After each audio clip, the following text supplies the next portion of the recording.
అసెంబ్లీలో కూడా హరీష్ కేటీఆర్ దంచుడు గట్లున్నది. ఆడ విషయం లేదు, ఎగిరెగిరి దంచినా ఎగరకుట్ట దంచినా ఆడున్నది అంత గంతే. మేము ఉన్న వాస్తవాలు అక్కడ బయట పెట్టినాం. మా ఆర్థిక మంత్రి గారు, మా ఉప ముఖ్యమంత్రి గారు వాస్తవాలను అక్కడ టేబుల్ చేసి మీరు ఏమేం చెప్తారో చెప్పండి అని చెప్పి రోజంతా సమయం ఇచ్చినాం. అక్కడ చెప్పాల్సింది చెప్పకుండా ఇంటికాడికి పోయి మళ్ళేదో కొత్త దుకాణం తెరిచాను.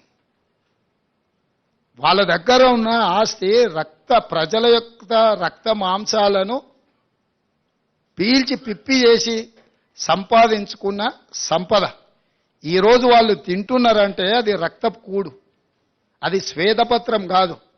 మా వాళ్ళు ఏం చెప్పిండ్రు, నిజంగా ఉపయోగపడే వాటి అన్నిటినీ కూలగొట్టి మళ్ళీ నిర్మించిండ్రని అన్నారు. ఫర్ ఎగ్జాంపుల్ ఈ సచివాలయమే తీసుకో. గతంలో ఉమ్మడి రాష్ట్రానికి ఉపయోగపడ్డ సచివాలయం 2012లో ఎల్ఎన్టీ కంపెనీ కట్టిన భవనాలు అన్నీ ఉండే, 12 లక్షల స్క్వేర్ ఫీట్ ఉండే ఆ రోజు. ఆ రాష్ట్రం తరలిపోయినాక మొత్తం మనకు ఉపయోగంలో ఉండి ఇంకా అవసరమైతే ఇంకా కొన్ని హాస్పిటల్స్కో కొన్ని ప్రభుత్వ కార్యాలయాలు కూడా ఎక్కడెక్కడ కిరాయికునో వాటన్నిటిని ఇక్కడ తరలించి పెట్టుకోవడానికి అవకాశం ఉండే.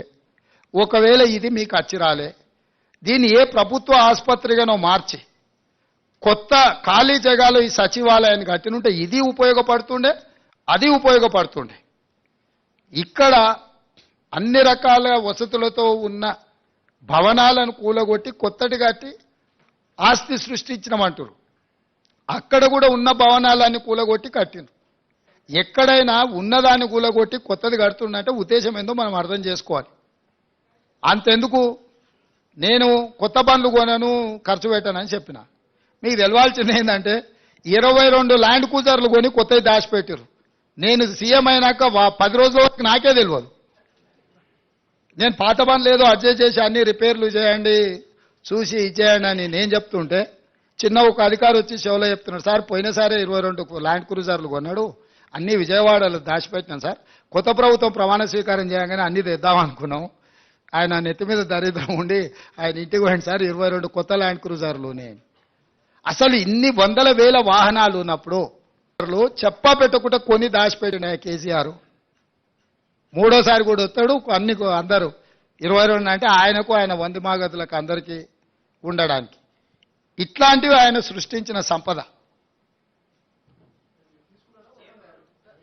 అవి ప్రభుత్వ ఆస్తి తీసుకోకుండా వెళ్ళిపోతాయి.